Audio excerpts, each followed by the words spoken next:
Acuérdense que estábamos viendo que en este salmo Dios nos dice que los cristianos, a fin de cuentas, acabarán bien. Pase lo que pase, acabarán bien. Y los inconversos, pase lo que pase, acabarán mal. Tengan lo que tengan, van a acabar mal. Está comparando el salmista, o Dios mismo, más bien, a los cristianos con un árbol y a los inconversos con el tamo. Veíamos que el árbol está vivo y el tamo está muerto. Ven, no está comparando dos árboles. Porque, por ejemplo, si ustedes comparan un roble que es gigantesco, frondoso, precioso, con un bonsái que es así un arbolito, los dos son árboles, los dos están vivos, pero no es así. Está comparando a un árbol que tiene vida con el tamo que no la tiene. Y veíamos cómo es que un hombre puede tener esa vida. Nadie nace teniendo vida de este tipo, no vida espiritual. Solamente en Cristo es que podemos tenerla. Los árboles no solamente tienen vida, veíamos que tienen raíces, sí, están afirmados, tienen armonía en su actitud, en sus hechos, en sus vidas. Veíamos también que los árboles pueden crecer, pueden dar fruto, obviamente, ¿no? Y los inconversos no pueden crecer. Mientras una persona no nazca de nuevo, obviamente, lo veíamos, no puede crecer. Y todo basándonos en el tema de la felicidad, porque solamente los que han nacido de nuevo, los que están en Cristo, los hijos de Dios, pueden ser verdaderamente bienaventurados, verdaderamente felices. Los inconversos tal vez rían, tal vez canten, tal vez bailen, pero no pueden ser verdaderamente felices. Entonces estas personas, mientras no crean en Cristo, mientras no le obedezcan, están condenados a ser infelices. Dice en el versículo 3 que el cristiano será como árbol plantado junto a corrientes de aguas. Vean qué contraste. El tamo se va echando a perder, se va ensuciando cada vez más, pero vean lo que se espera del creyente. Será como árbol plantado junto a corrientes de aguas, y luego dice que da su fruto en su tiempo, y su hoja no cae, y todo lo que hace prosperará. Es increíble que un hombre caído, que un hombre que cayó en Adán, termine de esta manera. Que todo lo que haga pueda prosperar. O sea, Adán vio cómo sus descendientes estaban condenados. Sí, los hombres que vienen a este mundo, ven, ya nacen siendo condenados. Se está esperando el día en que esa condenación será efectuada para siempre en el infierno. Es como el preso que está detenido, que ya está la sentencia, ya tiene la condena, es decir, en los países donde hay pena de muerte, los hombres son sentenciados a la pena de muerte y es posible que pase un año, que pasen 2, que pasen 3, hasta que se efectúe esa pena de muerte. Pero desde el momento en que el juez dice, este hombre ya está condenado, ya no hay salvación para él. Y así es con los hombres. Están condenados esperando el día en que esa sentencia tenga que cumplirse. Y la única forma de evitarlo es a través de la fe en Cristo. Eso lo sabemos todos muy bien. Todos caímos en Adán. El hombre por naturaleza está muerto espiritualmente. Entonces, nacemos muertos en delitos y pecados. ¿Cómo podemos llegar a ser como este árbol que nos menciona aquí el rey David? Como un árbol plantado junto a corrientes de aguas. Estábamos viendo la semana pasada que hay personas que suponen que uno se hace cristiano a sí mismo, que es algo que decidimos por nosotros mismos. Ya me cansé de ser ateo, ya me cansé de ser pagano, entonces a partir del 2012 me voy a portar bien, me voy a convertir en cristiano. Pero vimos que eso no es así. Yo les comentaba que hace muchos años una persona se me acercó en una ocasión y me dijo, como a principios de año precisamente me dijo, hermano, yo quisiera que usted me bautizara, dice, como para fin de año. Y yo le dije, caray, ¿por qué como para fin de año? Dice, es que tengo muchos problemas. Dice, yo pienso que ya para fin de año ya se solucionaron. Digo, entonces, ¿usted piensa que se solucionan las personas que no tienen problemas? O sea, esa persona decía, bueno, entre líneas, ¿no? Ahorita tengo problemas con la gente, hago cosas que no debo, pero yo creo que ya para fin de año ya estoy listo. O sea, esta persona pensaba que uno decide cuándo y la hora y el momento en que uno ha de ser cristiano. Hay personas que tienen mucha fuerza de voluntad, lo hemos visto, personas que logran todo lo que se proponen. Entonces dice, bueno, si estos son cristianos, ¿por qué yo no? Ellos tomaron la decisión de ser cristianos, pues yo también la voy a tomar. ¿Cuál es el problema? Pero así llega uno a ser cristiano, no.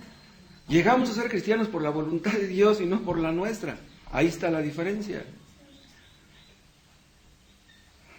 ¿Cómo es que uno llega a ser cristiano? Vean el versículo 3. Será como árbol plantado, dice. Y escuchen, un árbol no se planta a sí mismo. O sea, un árbol es plantado por alguien. Entonces, si nosotros llegamos a ser como esta clase de árbol, es que Dios nos plantó, no hay duda. O sea, lo que quiere decir esto es que nadie en este mundo nace siendo cristiano.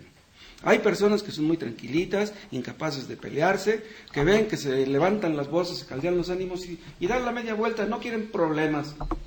Son incapaces de pelear, de ofender, de insultar. ¿Por eso son cristianos? No. Hay algunos que dicen que hay países que pueden ser llamados cristianos y hay países que pueden ser llamados paganos. Por ejemplo, si fuera cierto, entonces Estados Unidos sería un país cristiano, Inglaterra sería un país cristiano, etc. Entonces, para ser cristianos tenemos que nacer en un país cristiano. En Estados Unidos han nacido los peores paganos, en Inglaterra igual. Uno no se hace cristiano por nacer en un país cristiano, ni tampoco por nacer en un hogar cristiano. ¿Sí? Si el padre y la madre son ambos cristianos, eso no garantiza que sus hijos vayan a hacerlo también. Estamos orando por nuestros hijos y posiblemente lleguen a hacerlo, pero no hay una seguridad de eso. Acuérdense del caso de Absalón, lo vimos hace poco tiempo. David era un hombre conforme al corazón de Dios, era un buen hombre. ¿Cómo es que su hijo quiso matarlo? A pesar de todo, Salomón también era un buen hombre, pero su hijo, el que ocupó su trono, Roboam, era un hombre malvado. Jacob era un buen hombre que amaba a Dios, que creía en Dios. Su padre era un fiel creyente, Isaac, pero ¿qué pasó con Esaú? A pesar de la influencia cristiana que tenía en el hogar, Esaú nunca fue convertido. Vean ustedes, no pierdan de vista el Salmo 1, y por favor vean Efesios, capítulo 2.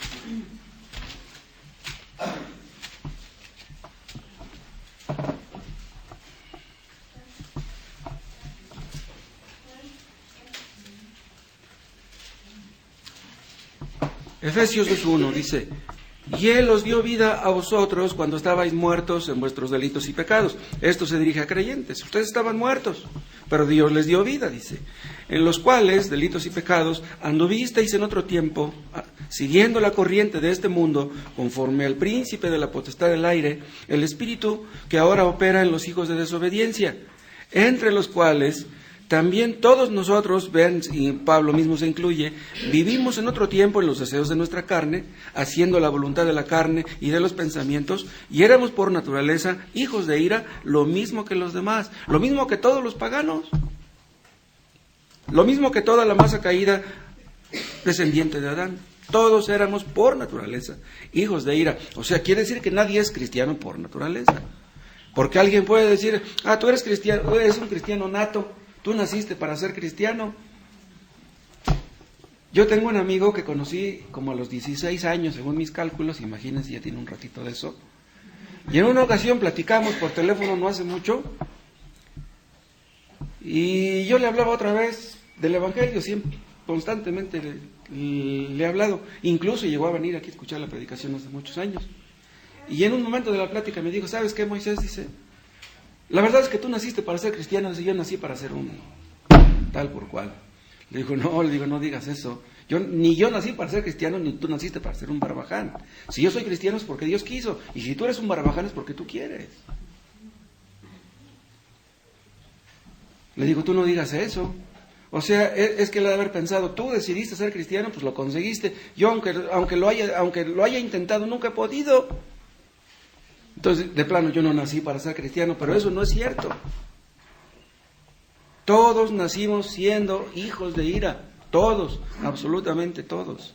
No hay justo, ni siquiera uno, dice el apóstol Pablo en Romanos 2. ¿Quién es el justo? El que obedece la ley. ¿Quién obedece la ley? No hay nadie. Todos fallamos de una manera o de otra. Todos nacemos en pecado, como dice David en otro salmo. En maldad he sido formado y en pecado me concibió mi madre. No que la madre fuera pecadora, aunque lo era. Sí. Todos descendemos de padres pecadores, todos nacemos siendo pecadores. El hombre más tranquilo, decente y buena persona en el mundo nace siendo pecador. Entonces, esto es claro, ¿no? Pero vean otra cosa diferente. Nadie se convierte en cristiana gradualmente. ¿Qué quiero decir con esto? Vamos a suponer que un hombre que vive en la enfrente, que no es cristiano, que dijera: pues yo veo que los vecinos de ahí de la iglesia de enfrente son buenas personas, no son borrachos, no son mal hablados, son buenas personas. Oye, hijo, métete ahí a esa iglesia, ve ahí a que te enseñen a leer la Biblia, ándale, métete. El papá pensará: si yo mando a mi hijo a esa iglesia, va a aprender a portarse bien, va a ser un hijo respetuoso, va a ser un hijo obediente. Entonces yo quiero que mis hijos se porten con gente cristiana. Escúchenme, un muchacho inconverso se vuelve cristiano por juntarse con un muchacho cristiano. Hay personas que tienen muchos años juntándose con nosotros y no son cristianos. No es por juntarnos con cristianos como nos convertimos en cristianos. Quien hace los cristianos es Dios mismo. No es nuestro ejemplo, no es nuestro testimonio, no es nuestro comportamiento. Es Dios el que salva a los pecadores.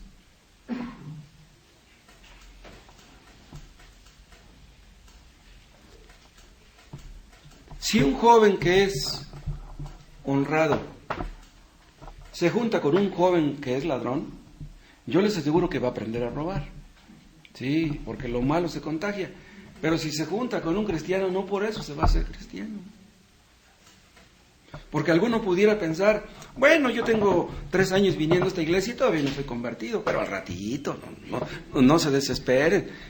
Es que 3 años es poco, pero a lo mejor en 5, en 7, ¿no? No es así. Más bien, el que no se convierte en las primeras ocasiones que escucha el Evangelio, que le da largas al asunto, que no da su brazo a torcer, conforme pasa el tiempo, su problema empeora. No se va solucionando. Es tamo. Aunque venga el culto, es tamo. No tiene vida. Entonces, no somos cristianos como resultado de algo que nos propusimos hacer o dejar de hacer. Un árbol no se puede plantar a sí mismo. Vean ustedes en 2 de Timoteo, en el capítulo 1.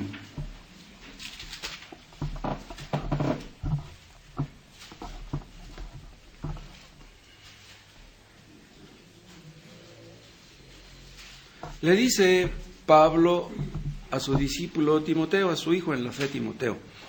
2 de Timoteo 1:5.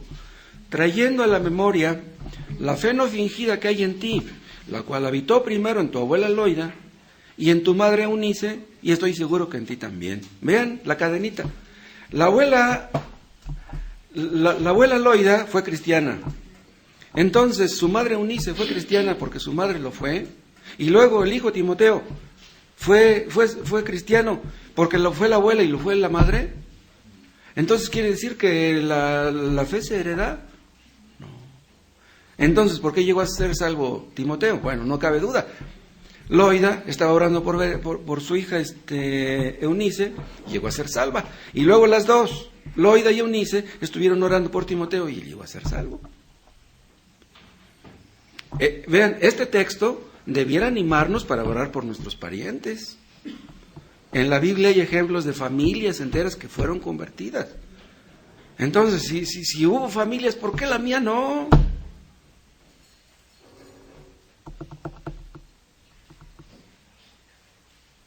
Alguien puede decir: tú eres cristiano, pues porque desde niño ibas a la iglesia y leías la Biblia. Así como los católicos son católicos porque desde niños los llevaban a misa. No. Nadie se convierte simplemente por llevarlo a la escuela dominical. Si un niño llega a ser salvo, digamos, a los 8 o 10 años en la escuela dominical, cosa posible, no cabe duda que será porque su maestro está orando por ese niño. Y su papá, si es cristiano, ¿no? Obviamente. Acuérdense de Nicodemo. Nicodemo era judío y por lo tanto conocía las Escrituras desde niño.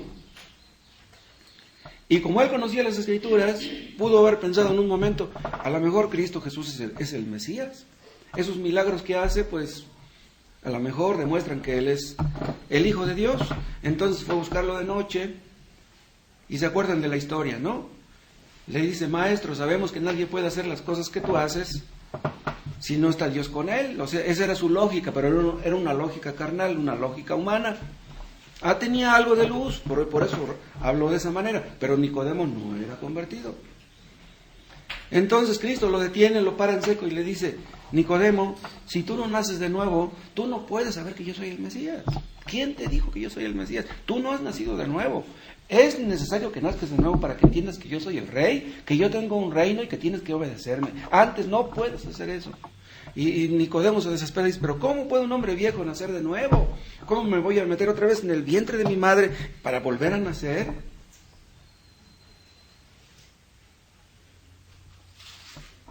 Nicodemo conocía las Escrituras, pero no había nacido de nuevo. Nicodemo era un hombre religioso, pero como yo decía hace una semana, le faltaba lo más importante. Vean, Spurgeon fue convertido a los 16 años. Su madre era cristiana, era una buena cristiana. Su madre estaría orando por él desde que nació. ¿Por qué se convirtió Spurgeon hasta los 16? Pudo haberse convertido antes, pudo haberse convertido después, pudo no haberse convertido nunca. Pues porque a Dios le quiso, le plugo hacerlo así, en su soberanía, ¿no? Dios abrió la mente, abrió el corazón de Spurgeon a esa edad para que fuera convertido. Pero hay personas que, repito, pueden estar toda su vida en una iglesia cristiana y no ser convertidos nunca. Hay personas que nunca han robado, que nunca se han emborrachado, que no han sido viciosas, que no han sido adúlteras, que son buenas personas, pero que no son cristianas. ¿Es malo que sean buenas personas? Claro que no, que todo el mundo fueran buenas personas, pero les falta lo más importante, no son cristianas. Tan difícil es que un sicario, un matón, lleguen a ser de nuevo como el hijo de un cristiano. Es igual de difícil. Solamente Dios puede salvar a las personas. Todos necesitamos nacer de nuevo. Todos nacemos siendo tamo y necesitamos ser plantados junto a corrientes de aguas, como nos dice aquí el versículo 3. Entonces, pues, nada de lo que hagamos nos convierte en cristianos. Absolutamente nada. Entonces debemos estar seguros de nuestros cimientos, de nuestros fundamentos, en dónde estamos colocados, qué somos. ¿Somos tamo o somos realmente un árbol?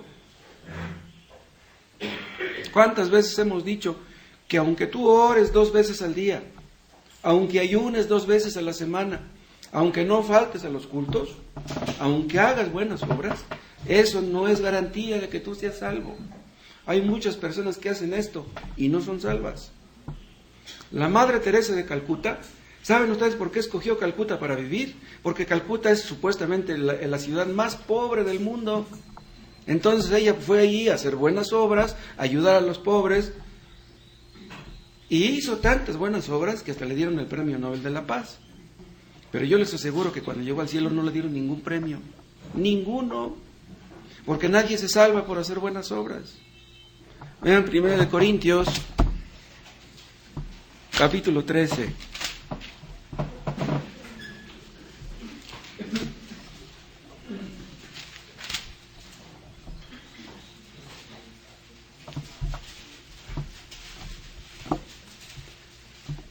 Primera de Corintios, capítulo 13, versículo 3.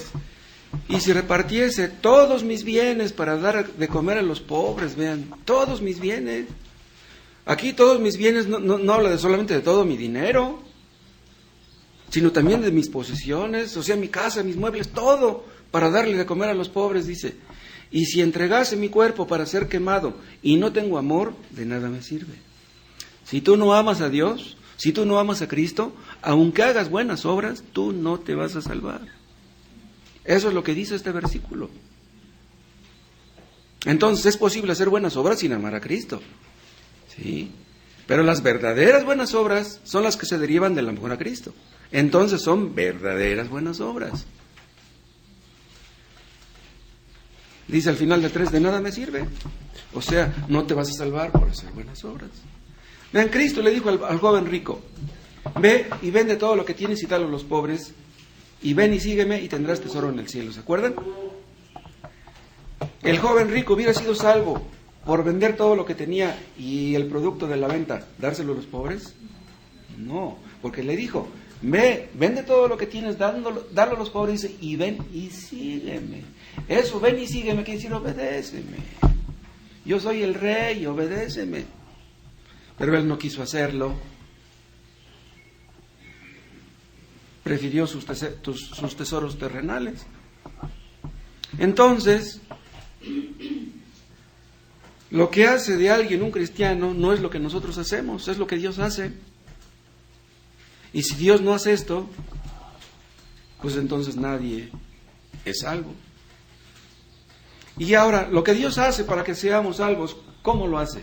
Bueno, el medio es el Espíritu Santo. El Espíritu Santo trata con la persona que es pecadora, que está muerta en sus delitos y pecados, y el Espíritu Santo empieza a acosar a esa persona. Es Dios que vino al mundo a buscarnos. Nosotros no lo buscábamos a Él. No hay quien busque a Dios, pero Cristo vino a buscarnos. Él vino a buscar y a salvar lo que se había perdido. Dios nos hace nacer de nuevo por su Espíritu Santo. Y es entonces cuando dejamos de ser tamo y nos convertimos en árboles, que tenemos vida. Es un milagro. Es un milagro porque como el tamo se puede convertir en un árbol. El tamo está muerto. ¿Quién puede resucitar a un muerto? El único que lo puede hacer es Dios. Vean, la Biblia es un documento que nos habla de todas las actividades de Dios en el hombre, no de nuestras actividades para poder ganar la salvación. Dios no está esperando que ganemos nuestra salvación. Nadie lo puede ganar por sí mismo. Es Dios el que trajo la salvación para regalárnosla. No hay quien busque a Dios. ¿Y saben por qué Cristo vino a buscarnos? Porque nos habíamos extraviado, porque estábamos perdidos. ¿Se acuerdan de la parábola de la moneda perdida y del hijo perdido y todos los que están perdidos? Todas esas parábolas tenían la idea de enseñarnos que los perdidos somos nosotros. Acuérdense otra vez de cuando Adán pecó. Después de que pecó, ¿Adán fue a buscar a Dios? No, fue a esconderse. Dios fue el que fue a buscar a Adán. Y hasta la fecha Dios sigue haciendo lo mismo. Dios sigue buscando a los hombres para que se arrepientan de su pecado. Por eso predicamos el Evangelio. Tal vez algunos de los que escuchan quieran dejar su pecado, quieran arrepentirse y ser salvos. Si ustedes vienen buscando simplemente un cambio de vida, un cambio de comportamiento, ya me cansé de pecar, ya no quiero pecar, pues voy a ir a esa iglesia a ver qué me enseñan. Si ustedes vienen a eso, simplemente ustedes se equivocaron de lugar. Debemos buscar a Dios no para cambiar de comportamiento, no para cambiar de conducta. Debemos de buscar a Dios porque Él es Dios. Porque Él merece nuestro corazón, nuestra obediencia. Ya después nuestro comportamiento cambiará. Pero no venimos precisamente por eso. Veíamos de los que hacen resoluciones de Año Nuevo. Ya me cansé de ser un borracho, ya me cansé de ser un malvado. Nada más voy a tomar hasta el día 31 de diciembre. Ya a partir de enero ya me voy a portar bien. No, eso no es cristianismo. Muchos van a la basílica a jurar. Y juran por un año, juran por medio año y firman. Me comprometo yo delante de la Virgencita a no tomar durante todo este tiempo. Entonces, ¿por eso es un cristiano? ¿Porque se está comprometiendo? Lo que nos convierte en cristianos es lo que Cristo hizo en la cruz. Si Cristo no hubiera venido al mundo Si Cristo no hubiera venido a vivir una vida santa y a morir en la cruz, nadie hubiera sido salvo, absolutamente nadie. Cristo vivió una vida perfecta, pero ¿qué necesidad tenía él de eso? Cristo se dejó escupir, se dejó abofetear y azotar y clavar en la cruz. ¿Para qué? Él no pecó, él no cometió ningún pecado. Cristo vino, se sometió a la ley. La misma ley que él hizo, vino y se sometió bajo ella. ¿Pero qué necesidad tenía él? Él obedeció la ley por nosotros, para que nosotros pudiéramos ser salvos, porque no hay nadie en este mundo que pueda guardar la ley de Dios a la perfección. El sacrificio de Cristo en la cruz fue expiatorio. ¿Qué quiere decir esto? Que Cristo murió para quitar nuestros pecados, porque no había otra forma de quitarlos. La muerte de Cristo fue sustitutoria. Él fue nuestro sustituto. ¿Qué quiere decir esto? Que murió en nuestro lugar. Los que merecíamos la muerte éramos nosotros, no él. Él era inocente y sin mancha. Entonces lo que Cristo hizo en la cruz es lo que nos convierte en cristianos, no lo que hagamos nosotros. Hay algunos que dicen que para portarse bien no es necesario tener una religión. Bien, hasta cierto punto eso es cierto. Si ustedes quieren dejar de beber, no necesitan venir aquí. Si quieren dejar de fumar, no necesitan venir aquí. Si quieren dejar el adulterio, tampoco. Los ateos dicen eso. Tú tienes una religión porque tú por ti mismo no puedes dejar tus cosas chuecas. ¿Yo para qué voy a tu religión? Si yo con mi fuerza de voluntad puedo dejar esto y puedo dejar aquello. Nadie me obliga a hacer lo malo. Cristo vino al mundo porque era indispensable. Era absolutamente necesario que viniera, porque si no hubiera venido todos hubiéramos ido al infierno. Jehová cargó en él, en Cristo, el pecado de todos nosotros, dijo Isaías. ¿De quiénes todos nosotros? De los creyentes. Cristo no cargó en la cruz el pecado de todo el mundo, cargó el pecado nada más de los creyentes. O sea, si tú crees en Cristo, Cristo llevó tu pecado. Y si no crees en Cristo, tú tendrás que llevarlo. Yo decía hace 8 días, Cristo derramó su sangre en la cruz no por todo el mundo, derramó su sangre nada más por los escogidos. Tú eres de los escogidos, derramó su sangre por ti. ¿Cómo saber si eres de los escogidos? Si te has arrepentido de tus pecados. Si no quieres dejar tu pecado, no eres de los escogidos, así de sencillo. Dios puso nuestros pecados sobre su Hijo, lo castigó por nosotros. Los que merecíamos el castigo éramos nosotros. Entonces, ¿quién es el que nos plantó? Es Cristo, es Dios. Dice, será como árbol plantado junto a corrientes de aguas. Es Dios el que nos hizo cristianos. Cristo murió, resucitó, ascendió a los cielos y desde ahí, desde el trono celestial, envió a su Espíritu Santo el día de Pentecostés para aplicar la obra de Cristo a nuestros corazones. Es el Espíritu Santo el que hace que seamos cristianos. El Espíritu Santo es Dios. Entonces somos salvos, nacemos de nuevo gracias al Espíritu Santo. Dice en Efesios 2:10 que somos hechura suya. ¿Se acuerdan de ese texto? Somos hechura suya, creados en Cristo Jesús para buenas obras, las cuales Dios predestinó de antemano para que anduviésemos en ellos. Dice, somos hechura suya, somos hechura de Dios. Quiere decir, somos hechura no solamente física, somos hechura suya en sentido espiritual. No nos hicimos cristianos a nosotros mismos. Y ustedes conocen el texto de Juan 1, ¿quieren checarlo de nuevo? Que dice que somos engendrados no de carne ni de sangre, ¿se acuerdan? Es un texto muy famoso, pero véanlo de nuevo por si hay alguno que no lo conozca. Dice en Juan 1, en el versículo 12, dice, mas a todos los que le recibieron a Cristo como un regalo, a los que creen en su nombre, que el hecho de que Él es Dios, les dio potestad de ser hechos hijos de Dios. Vean, les dio potestad. ¿Qué quiere decir esta palabra? Vean, esta palabra tiene 3 posibles significados. Les dio el derecho, ¿sí? El derecho de ser hijos de Dios. Les dio el poder o la autoridad de ser hechos hijos de Dios. Pero escuchen, nosotros tenemos el poder de convertirnos en hijos de Dios. O sea, si traducimos la palabra potestad como poder, puede ser engañosa la traducción. ¿Me explico? Vean, nadie tiene el poder de ser hecho hijo de Dios. Pero hay otra tercera traducción. ¿Saben cuál es? Es la palabra privilegio. Y es la que mejor se adecua a este significado. Vean lo que dice.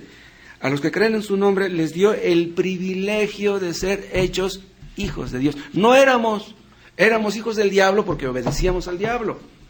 Pero Dios nos dio el privilegio de ser sus hijos. Por su gracia, por su misericordia. Entonces, somos salvos, somos hijos de Dios por esto. Y vean todavía lo que dice el versículo 13. Los cuales, los hijos de Dios, dice, no son engendrados de sangre, ni de voluntad de carne, ni de voluntad de varón, sino de Dios. Dice que no fuimos engendrados de sangre. O sea, tenemos la sangre de nuestros padres. Entonces, pues si mi padre es cristiano y como yo soy sangre de su sangre, entonces yo voy a tener sangre de cristiano. No somos engendrados de sangre. Y luego dice, ni de voluntad de carne. No es porque fulano quiso que yo fuera salvo. Es porque estuvo orando por mí durante 3 años. No es por eso. Debemos orar por nuestros hijos, pero repito, eso no garantiza que vayan a ser salvos. Es nuestra esperanza, pero no es una garantía. Y luego dice, ni de voluntad de varón, sino de Dios. Llegamos a ser hijos de Dios porque esa fue la voluntad de Dios. No fue esa nuestra voluntad. Eso no significa que nuestra voluntad no haya participado.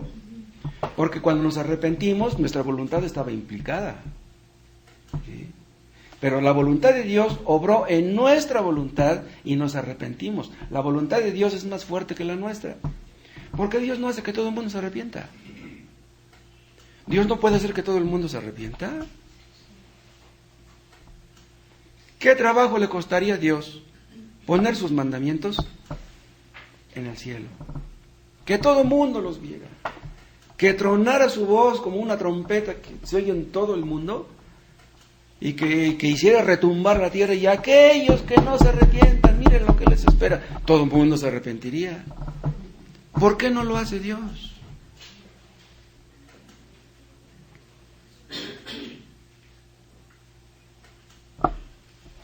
Es por la gracia de Dios que nosotros hemos llegado a creer.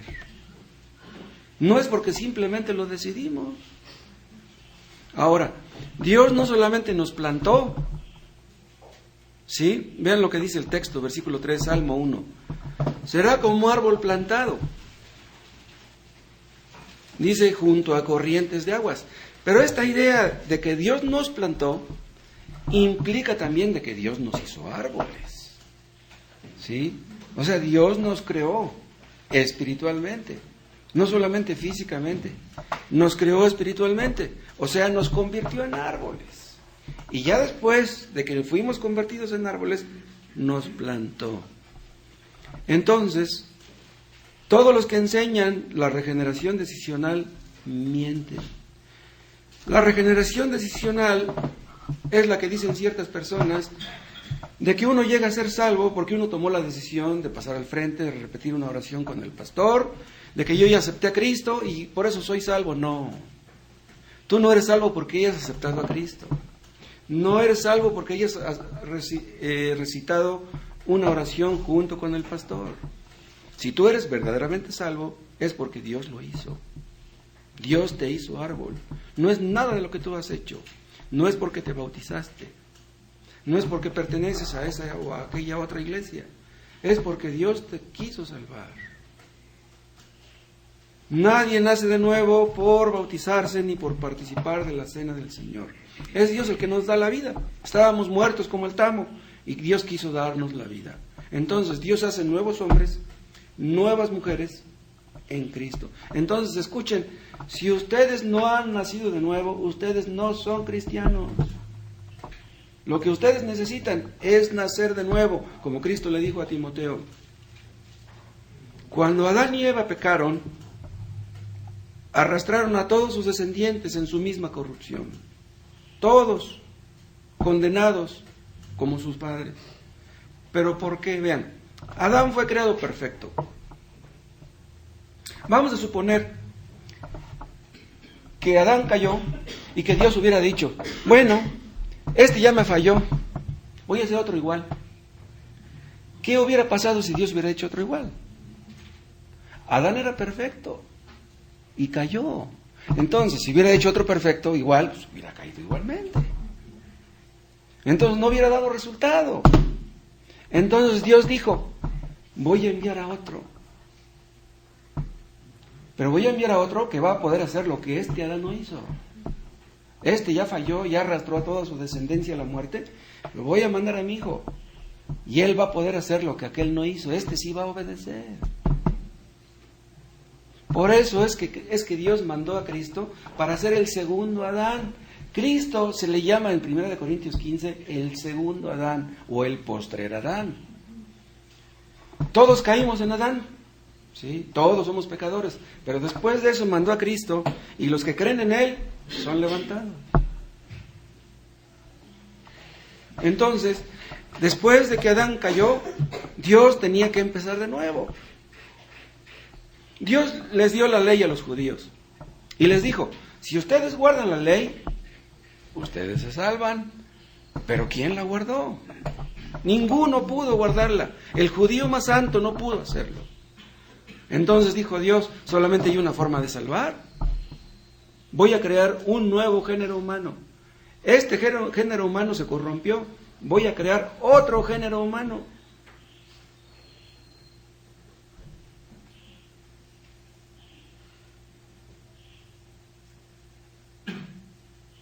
Cristo vino al mundo y Él se hizo hombre. Por eso es que Cristo en repetidas ocasiones menciona que Él es el Hijo del Hombre. Es el Hijo de Dios. Pero Él decía, soy el Hijo del Hombre para que entiendan que soy un hombre. No soy el hijo de José, pero de todas maneras soy el Hijo del Hombre. O sea, traía los genes de su mamá. No traía los genes de su papá, pero traía los de su mamá. O sea, Cristo era un hombre como todos nosotros. Era Dios, pero también era un hombre.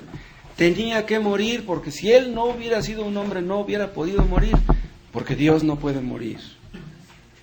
Entonces, vean, Cristo muere en la cruz, y es así que gana la salvación para nosotros, simplemente creyendo. No tienes que hacer nada para ser salvo, simplemente cree en Jesús y tú te salvas. La salvación es gratis, pero el hombre no quiere entender eso. El hombre a fuerza quiere ganar la salvación. Por muy negros y muchos que sean tus pecados, Dios te los perdona todos, gratis. Cristo pagó ya. En Cristo hay vida. Todos los que creen en Cristo tienen vida eterna. Aunque estés muerto como el tamo, en Cristo hay vida. ¿Qué es lo que necesitas? No es dinero. No son paseos ni diversiones, no son lujos ni comodidades, ni una pareja. Lo que tú necesitas es a Cristo. ¿Y cómo puedes tener a Cristo? Vean, aunque seamos tamo de la peor ralea, sucio y pisoteado y lleno de lodo, de todas maneras Dios puede hacernos árboles. Pero vean otra cosa. Dice el versículo 3, será como árbol plantado. Pero vean una cosa, plantar un árbol no es tan fácil. Ustedes tienen que ensuciarse, tienen que agacharse, tienen que hincarse, tienen que escarbar, y después de que hayan escarbado, no luego metan el árbol. No, tienen que dejar que dé el aire ahí, que se airee la tierra. Ya después de un tiempecito ya metan el árbol, después pongan la tierra encima y empújenla fuerte y empiecen a echarle agüita. O sea, la cosa no es tan sencilla. Ahora, ¿cómo llegamos a ser árboles? Dios hace la obra mediante un proceso. Ustedes vienen y se sientan, escuchan la predicación. Y ahí empieza el proceso. A través de la predicación del Evangelio, Dios te dice que eres pecador, estás mal. Toda tu vida has pecado, arrepiéntete. Ahí empieza el proceso de escarbar. O sea, no vamos a plantar un árbol en la superficie porque no daría resultado. No, tienen que escarbar. Nos convertimos en cristianos gracias a esta labor del Espíritu Santo de estar escarbando y de estar mostrándonos nuestro pecado. Pero vean, esta labor de convencernos de pecado en algunos casos llega a tardar años. Hay personas que se han convertido 10 años después de escuchar el Evangelio. Llegaron a la conclusión de que eran pecadores 10 años después. ¿Cómo es posible eso? Eso no quiere decir que así vaya a pasar en todos los casos. Porque si tú dejas pasar el tiempo, como dije hace rato, a lo mejor al rato ya no tienes esperanza. Es que Dios es paciente, Dios es misericordioso. Pero que nadie juegue con esto. Nadie se convierte sin convicción de pecado, nadie. Si tú no reconoces tus pecados y caes de rodillas lamentándolos y llorando por ellos, tú no eres salvo. Y quién sabe si llegues a hacerlo. Antes de ser cristianos, muchos de nosotros sufrimos ciertas aflicciones, dificultades, enfermedades, pobreza, etc. ¿Y de qué nos sirvieron? ¿Acaso esos problemas nos dijeron, ay, pues yo voy a buscar a Dios, en Él voy a tener paz? No. Las aflicciones muchas veces endurecen a las personas. ¿De qué nos sirvieron a nosotros? Pero de repente, alguien nos habló del Evangelio, nos regaló una Biblia, nos invitó a venir y pensamos, ¿será cierto que soy un pecador? ¿Será cierto que Dios existe? ¿Será cierto que Dios es santo y que odia el pecado? Si Dios odia el pecado, ¿por qué no lo castiga? Porque hay tantos malvados, ahí andan sueltos, ¿y cómo Dios no los castiga? Hay hombres bien malvados que Dios los prospera económicamente, ¿por qué Dios no los castiga? ¿Por qué les da tantos lujos? Vean, Dios está trabajando, está escarbando, está haciéndonos ver nuestro pecado, porque si no lo vemos, no vamos a pedir misericordia. El que está sano no tiene necesidad de médico, más bien el que cree estar sano, porque todos nacemos enfermos del pecado tan terrible. Y así, escarbando y escarbando, el Espíritu Santo nos dice, es contigo con quien estoy tratando, el pecador eres tú. No le eches la culpa a tu pareja, no le eches la culpa a tus vecinos, tú eres el pecador. Dios nos criticó, Dios nos quitó lo criticón. Pensábamos que los malvados eran otros. Veíamos errores en los cristianos, veíamos errores en el predicador. No busques errores en el predicador, búscalos en ti. Te estoy hablando a ti, dice Dios. Dios nos acorrala. Dios nos lleva al punto de la desesperación. Dios nos hace ver que si no doblamos nuestras rodillas, vamos a perecer sin Cristo. Pero algunos de nosotros nos defendimos como gatos boca arriba. No puede ser. Entonces toda mi vida la he regado. Entonces estoy mal. Yo pensaba que la que estaba mal era mi pareja. ¿Cómo que yo? No puede ser. El Espíritu Santo nos hace sentir miserables. El Espíritu Santo nos hace entender poco a poco la verdad. Dice aquí en el versículo 2, sino que en la ley de Jehová está su delicia. ¿A poco nos deleitábamos en la ley de Jehová? Nos burlábamos de Dios y de Cristo y de la palabra de Dios. Ahora nos deleitamos, pero antes, ¿qué nos íbamos a deleitar? Antes nos deleitábamos en cochinadas. El Espíritu Santo nos hace entender por qué estábamos como estábamos. Nos hace ver por qué no somos felices. ¿Por qué he probado esto y aquello, como decía Salomón, y no puedo ser feliz? El problema está en eso, porque solamente la felicidad está en Dios. No puede estar en ninguna otra parte. Nos empezamos a dar cuenta cuáles eran las causas de que fuéramos infelices. Empezamos a ver claro.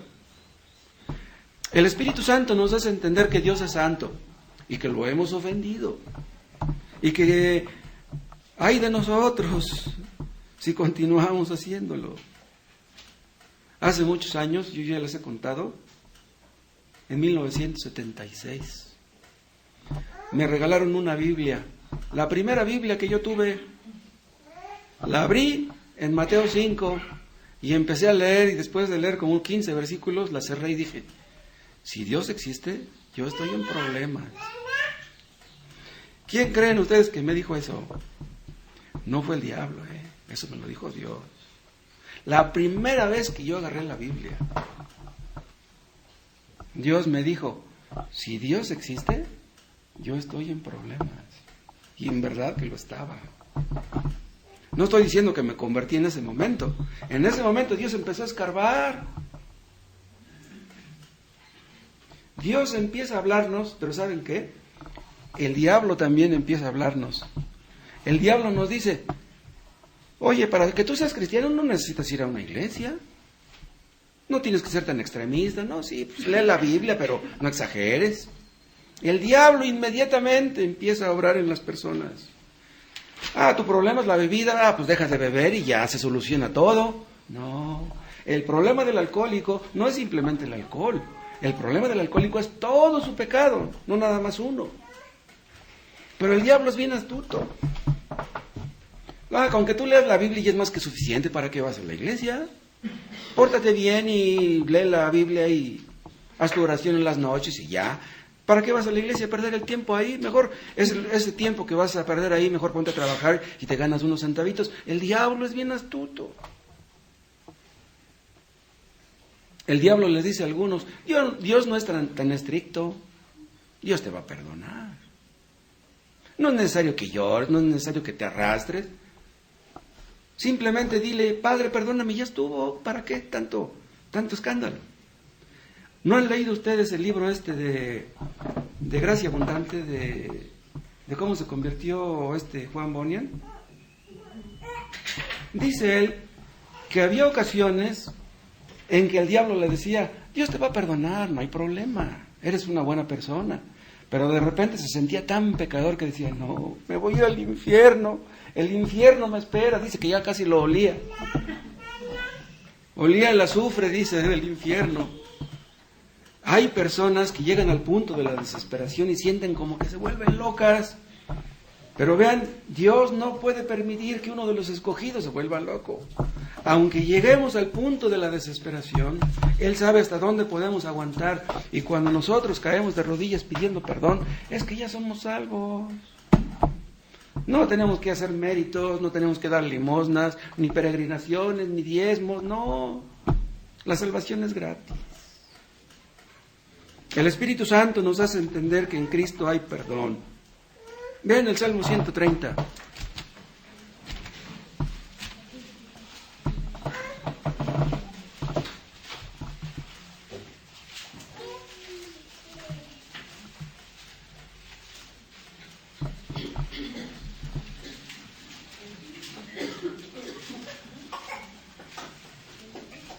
Salmo 130, versículo 3. Jehová, si mirares a los pecados, ¿quién, oh Señor, podrá mantenerse? ¿Quién podrá sostenerse? ¿Quién podrá estar en pie si tú nos vas a llamar a cuentas por nuestros pecados? Y dice el 4, pero en ti hay perdón para que seas temido.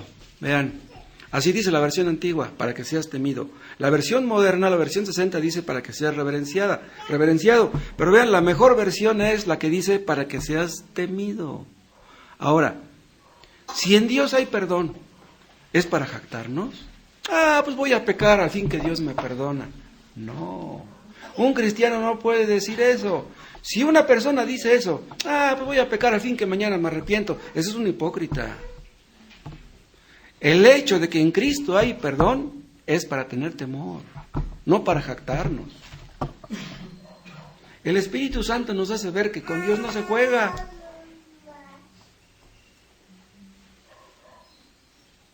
¿Qué decía Daniel Arismendi, el mochaorejas? No, pues Dios está para perdonar. ¿A poco crees tú que Dios está para castigar? No. Dios está para perdonar. Dios está ahí como un monigote que lo pusieron para... Sí, pues los perdono a todos. No, eso es para tener temor. Le dice el carcelero de Filipos a Pablo y a Silas, ¿qué debo hacer para ser salvo? Y le dice Pablo, cree en el Señor Jesucristo y serás salvo. Vean, ustedes que no son convertidos, crean que Jesucristo es el Señor, crean que Él murió por sus pecados, créanlo para ustedes mismos y ustedes son salvos. No basta con que crean que Cristo es el Salvador de los pecadores, no, que es el Salvador de ustedes, el Señor de ustedes. O sea, tienen que involucrar su persona, su vida.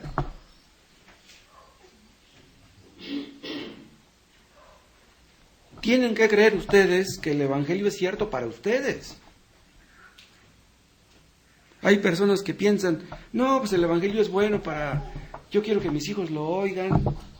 yo quiero que mis papás lo conozcan. ¿Y tú qué? Díganme, ¿cuándo vamos a merecer que Cristo haya muerto en la cruz por nosotros? ¿Quién puede merecer eso? Quieren portarse bien, quieren dejar esto y quieren dejar aquello. A ver si pueden merecer que Cristo haya muerto por ustedes. Ustedes nunca lo van a merecer.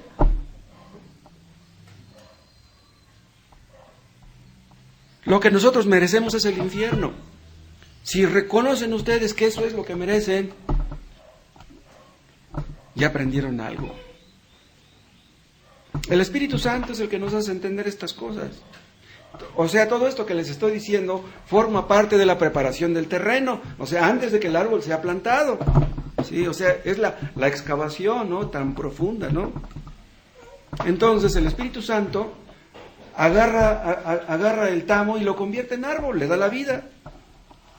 Deposita la vida en ti. Y es entonces que ya estás vivo. Es entonces que el tamo se convierte en árbol. Pero escuchen, el árbol no se queda ahí, simplemente con estar plantado. Vean cómo dice el texto. Será como árbol plantado, pero vean cómo dice ahora, junto a corrientes de aguas. Vean, no en un desierto. Porque si ustedes plantan un árbol en el desierto, pues no va a florecer. No, somos plantados junto a corrientes de aguas. ¿En dónde estamos plantados los cristianos? En Cristo.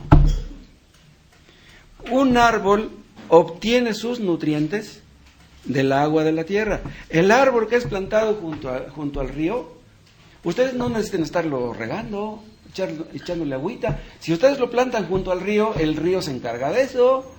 Vean, para que nosotros llevemos fruto, Cristo se encarga de eso. Estamos plantados en Cristo. Tenemos la vida de Cristo. O sea, no es por lo que nosotros hagamos para que podamos llevar fruto. Él se encarga de eso. Él nos limpiará, dicen en Juan 15, creo, nos limpiará para que llevemos más fruto. O sea, un cristiano, por el hecho de ser cristiano, ya lleva fruto. Pues Dios hará que lleve más fruto. El Espíritu Santo nos toma y nos injerta en Cristo. Ustedes entienden lo que es un injerto, ¿no? La palabra injerto es una palabra bíblica. ¿Sí? Ustedes saben lo que es un injerto. Llega la persona y corta esta ramita,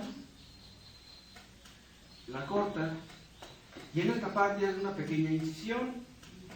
Entonces trae una ramita de otro árbol diferente, y lo injerta aquí. Ese es exactamente el papel en el que estamos los cristianos. Hemos sido injertados en Cristo y recibimos la savia, el jugo, los nutrientes que tenemos en Cristo. Y es entonces que llevamos fruto. Pero no nos plantamos nosotros ahí. Es Dios quien lo hace. Todos nacimos siendo tamo. Vean en Romanos, en el capítulo 5.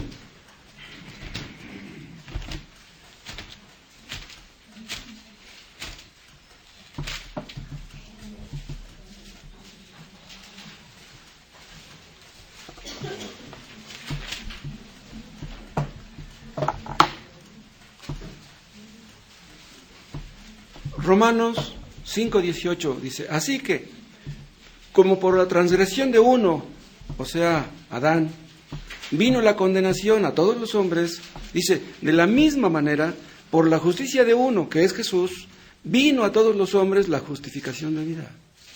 ¿Entienden? Todos aquellos que son escogidos somos justificados en Cristo.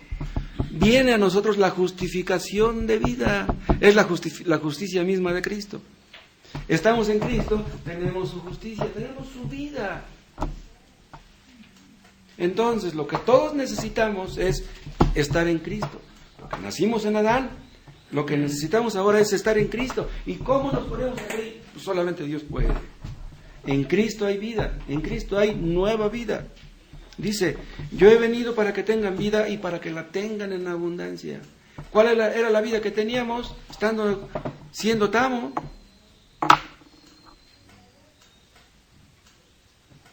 La tierra que está junto a los ríos es una tierra que está llena de nutrientes. Y estando en Cristo, escuchen, tenemos todo lo que necesitamos. En Cristo no nos falta nada. Cristo es nuestro todo, nuestra vida, nuestro gozo, nuestra paz, nuestra satisfacción, nuestro deleite, nuestro placer. Lo es todo. ¿Qué más necesitamos que Cristo? ¿Qué es lo que nos hace cristianos? Es Cristo. Vean, lo que nos hace cristianos no son nuestras obras, nuestros hechos. Dicen algunos, lo que importa es tu comportamiento, lo que importa son tus hechos. No, lo que importa es que estés en Cristo. Por eso decía Pablo, ya no vivo yo, Cristo vive en mí.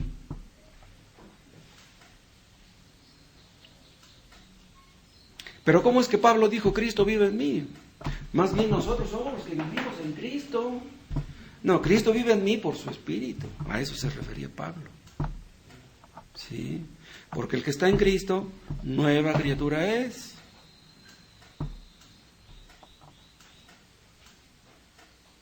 Los cristianos extraemos nuestro sustento de Cristo, nuestro verdadero alimento. Vean cómo dice él, yo soy el pan de vida. Vuestros padres comieron el maná en el desierto y murieron. Este es el pan que desciende del cielo, para que el que de él come no muera. Yo soy el pan vivo que descendió del cielo. Si alguno comiere de este pan, vivirá para siempre. Vean, a esto se refiere, a estar en Cristo y alimentarnos de Él, y así hasta el último día de nuestras vidas. Dios quiso que todo lo que necesitábamos en este mundo, en nuestro trayecto por este mundo hasta el último día de nuestras vidas, lo tuviéramos en Cristo. Eso es lo que Él quiso. Si tenemos a Cristo, no nos falta nada. Podemos perder nuestra casa, todas nuestras posesiones, todos nuestros hijos, podemos perder todo nuestro dinero, nuestra salud, pero a Cristo no lo podemos perder. Cristo es nuestro todo. Por eso los cristianos primitivos perdían sus posesiones con gozo. Que me quiten esa mugre de casa, de todos modos un día me voy a ir de ella. Pues si me voy a ir dentro de 30 años que me vaya ahorita, ¿cuál es la diferencia? Este es el cristianismo. Vivir la vida de Cristo. El cristianismo no es simplemente dejar de beber, cambiar de comportamiento, dejar de decir malas palabras, dejar de ir a los bailes, a las fiestas, a las borracheras, a las posadas. ¿Sí? El cristianismo es recibir una vida que antes no tenías y que Dios te la da gratuitamente. Entonces debes nacer de nuevo, debes ser plantado, debes ser injertado en Cristo, y entonces tendrás la vida de Cristo mismo. Ahora la pregunta es esa: ¿han sido ustedes plantados? ¿Han sido convencidos de pecado? ¿Han sido hechos nuevos hombres o nuevas mujeres? Si ustedes han intentado ser cristianos por ustedes mismos, dense por vencidos, nunca lo van a lograr. El único que hace cristianos es Dios. Aunque sean buenas personas, aunque sean muy religiosos, eso no los convierte en cristianos. Necesitan nacer de nuevo. Pero veamos brevemente, por último, el fruto. Vean en el versículo 3, que da su fruto en su tiempo, dice. Vean, el tamo no puede dar fruto. El tamo no puede cumplir con los propósitos que Dios quiere que cumplan. No pueden. Pero los cristianos sí podemos. Podemos glorificar a Dios con nuestras vidas porque tenemos la vida de Dios, la vida de Cristo en nosotros. ¿El tamo para qué sirve? No sirve para nada. Pero los cristianos pueden servir, pueden vivir para aquello que Dios quiso que viviera Adán y que no pudo. Nosotros podemos en Cristo. Vean en Efesios, en el capítulo 4,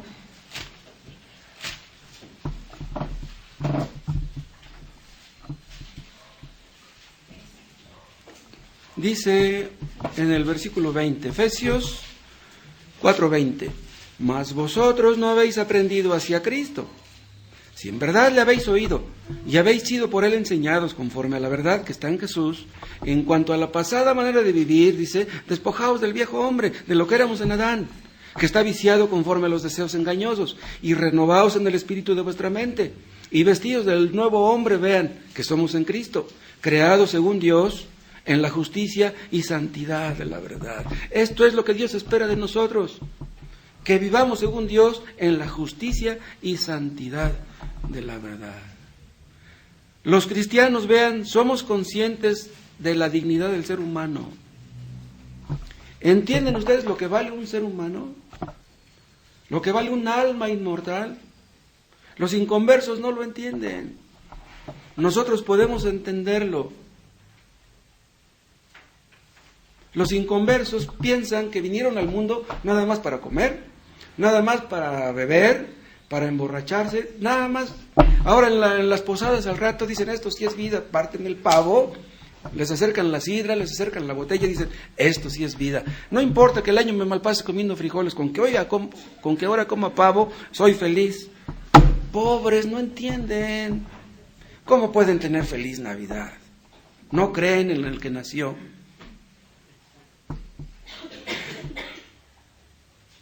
No somos animales para vivir como los animales, para comer y beber y con nuestras croquetas estar contentos. Somos hijos de Dios, somos amigos de Dios. Tenemos comunión con Dios, intimidad con Dios. Dios nos escucha. Cuando ustedes oran, ¿tienen duda de eso? ¿De que Dios los escucha? Dios nos atiende. Aunque hubiera millones de cristianos en el mundo, Dios los escucha a ustedes personalmente cuando están orando. Los psicólogos no entienden la naturaleza humana. ¿Y saben por qué los psicólogos no nos pueden ayudar? Porque ellos necesitan nacer de nuevo también. ¿Sí? ¿Cómo me va a ayudar un hombre que no ha nacido de nuevo a mí? No puede.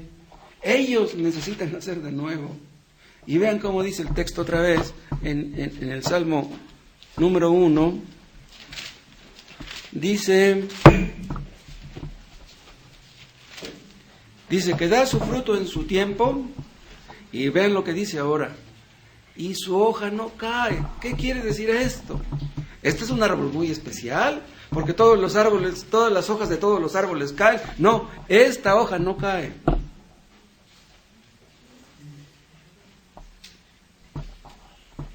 Vean, cuando un cristiano es convertido, tiene que llevar fruto. Bueno, no hay cristiano que no sea convertido, ¿no? Tiene que llevar fruto. ¿Cuándo va a llevar ese fruto? Vean cómo dice, que da su fruto en su tiempo. Si ustedes plantan un árbol y ya conocen más o menos cómo son esos árboles, ustedes pueden saber más o menos cuándo va a dar fruto ese árbol, ¿sí o no? Primero empiezan a salir las hojitas, crece la ramita, después empiezan a salir unas pequeñas florecitas y de repente, ¡pum!, ya salió el fruto. Nosotros nos convertimos, repito, no en un momento de arrebato, ¿sí? No por un capricho, no nos convertimos por un capricho. Hay personas que les entra el deseo de ser cristianos cuando se les muere un ser querido. Cuando pierden una pareja en un divorcio, cuando pierden el trabajo, cuando los asaltan, les roban mucho dinero. A lo mejor estoy mal, a lo mejor me pasan estas cosas porque me he portado mal. Voy a buscar a Dios ahora sí. Por eso se convierte uno. Una persona así puede llevar fruto, olvídenlo. No podemos confiar en una persona que tiene arrebatos de este tipo. Hay personas, aún el peor borracho, de repente dice, ya no voy a tomar, ahora sí, ya me cansé, ya estuvo, no, es que ya me duele por acá y me duele por acá, ahora sí ya voy a pararle. Uno no puede confiar en un alcohólico, no se puede confiar en un alcohólico. Confiamos en una persona que ya dejó de beber. Imagínense si ustedes tienen una vinatería, van a contratar a un alcohólico para que la atienda. ¿Cómo? Va a quebrar el pobre negocio. No estoy diciendo que un cristiano pueda tener una vinatería, no me vayan a malentender, porque de seguro que un cristiano no puede tenerla, eso sí se los aseguro. ¿Qué dice en Gálatas 5 el apóstol Pablo? El fruto del Espíritu es amor, gozo, paz, paciencia, benignidad, etc. Ese fruto no se manifiesta todo de sopetón, pero sí se va manifestando poco a poco. El cristiano lleva fruto y la gente puede notarlo. Tiene que haber un cambio. Y si la gente que te rodea ve que no llevas fruto, entonces estás engañado a lo mejor. Hay personas que dicen ser cristianas y que mienten, que dicen malas palabras, que se toman sus buenas copas y dicen ser cristianos. Están mintiendo, no son cristianos. No todos los que dicen ser cristianos lo son, ¿eh? No se vayan ustedes con el engaño. Los cristianos producen fruto. Tienen que producir fruto. ¿Por qué? Porque tienen la vida de Cristo en su alma. Tienen que llevar fruto. Dice en el versículo 2, sino que en la ley de Jehová está su delicia. ¿Te deleitas tú en la ley de Dios? ¿Amas la palabra de Dios? ¿Disfrutas la lectura de la Biblia? ¿Compartes con otros lo que lees? ¿Le hablas a tus conocidos de lo que Cristo ha hecho por ti? ¿Le puedes explicar a tus amigos cómo pueden convertirse en cristianos? Vean, un cristiano tiene que poderle enseñar a otra persona cómo puede convertirse en cristiana. Si no podemos enseñarle eso a una persona, entonces es que no somos cristianos. Si no es tan complicado el asunto. Imagínense que un inconverso les preguntara, oye, ¿y cómo puedo yo ser cristiano? No puedes contestarle, ¿eh? ¿Cómo no vas a poder? ¿Y saben por qué dice aquí que su hoja no cae después del fruto? Porque ya vimos hace 8 días que nuestra felicidad no depende de las circunstancias. No depende. Nuestra felicidad no depende del dinero, ni del carro último modelo. No depende de tener familia. Nuestra felicidad depende de Cristo. Es por eso que nuestra hoja no cae. En memoria eterna será el justo. No tendrá temor de malas noticias. Su corazón está firme, confiado en Jehová. Asegurado está su corazón, no temerá.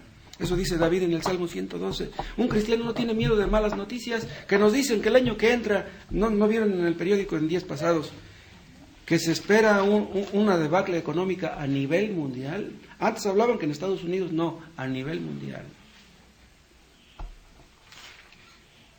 Si los países ricos, prósperos, esperan eso, ¿qué nos espera a nosotros? No, hombre. Pero los cristianos vamos a tener miedo de eso, no. Aunque las cosas empeoren en el año que entra. Vean, dice Pablo en Efesios 5, ¿dónde es donde habla de la armadura? En Efesios 5, en Efesios 6, de que dice que debemos estar preparados para el día malo. Vean, el día malo puede venir en cualquier momento. El día malo a nivel colectivo o el día malo a nivel individual. Las cosas pueden empeorar en cualquier momento. Pero ¿qué importa? Si estamos en Cristo, que venga lo que venga. Dicen que en muchos estados del país hubo sequía. Increíble, porque en muchos estados hubo inundaciones, en Tabasco, en Campeche.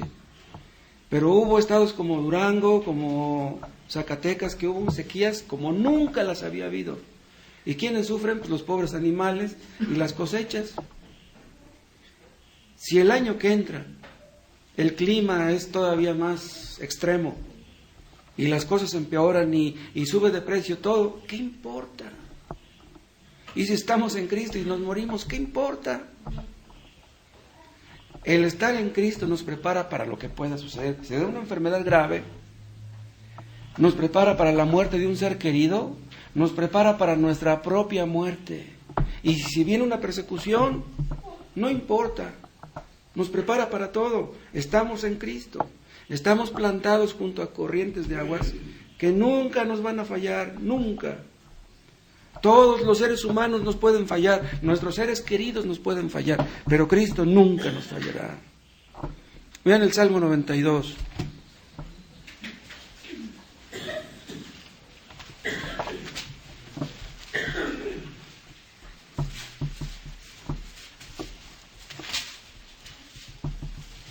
Salmo 92, ¿lo tienen?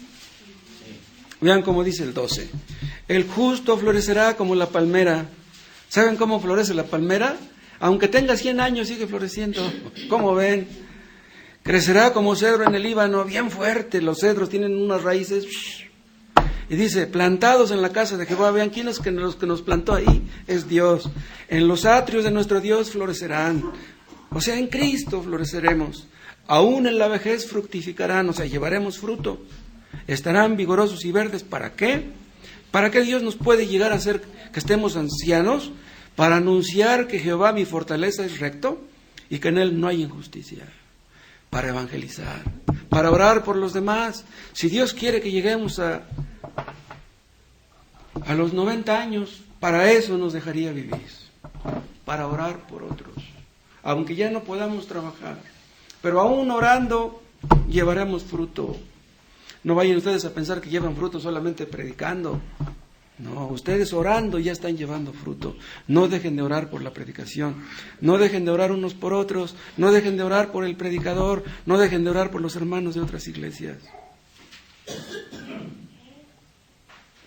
Dios ha dicho que no nos va a dejar ni nos va a desamparar. El Señor es mi ayudador. No temeré lo que me pueda hacer el hombre. Joven fui y he envejecido y no he visto justo desamparado. Dios nunca desampara a los suyos. Van a venir las tormentas, los vientos van a soplar y ¿qué importa? Si estamos en Cristo la roca, nadie nos puede quitar de ahí. ¿Tienen ustedes vida en Cristo? ¿Han sido injertados en Cristo? ¿Han nacido de nuevo? ¿Cristo es su alimento? ¿Cristo es tu vida? ¿Cristo es tu todo? ¿Cristo es suficiente para ti o te conformas con las migajas? No descansen nunca hasta descansar en Cristo. Asegúrense de haber nacido de nuevo. Si tienen dudas de haber nacido de nuevo, si tienen dudas de ser cristianos, doblen sus rodillas, no dejen de orar, no dejen de buscar a Dios, no se desanimen, clamen y Él tendrá misericordia de ustedes. Díganle, yo quiero ser salvo. Yo quiero estar en Cristo, injértame.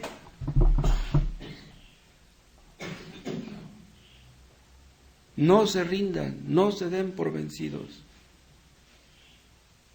Que Dios nos conceda ver que llevan fruto para la gloria de Dios. Vamos a orar. Bendito seas, Padre Celestial, por tu palabra. Te damos gracias por ella. Bendícela en la vida de todos. Oh Dios, y ayúdanos a llevar fruto para tu gloria. Ayúdanos a ser esforzados y valientes, a temerte a ti y no a los hombres. Dios, danos un corazón para ti y aparta nuestros ojos de tantas cosas que compiten contigo. Oh, que a ti te amemos por encima de todas las cosas en este mundo. Y te pedimos por los que no son convertidos. Oh Dios, solamente tú puedes plantarlos. Solamente tú puedes darles la vida. Hazlo ahora y no te esperes para otro día. Que hoy mismo veamos convertidos en este lugar. Te lo pedimos en el nombre de Jesús. Amén.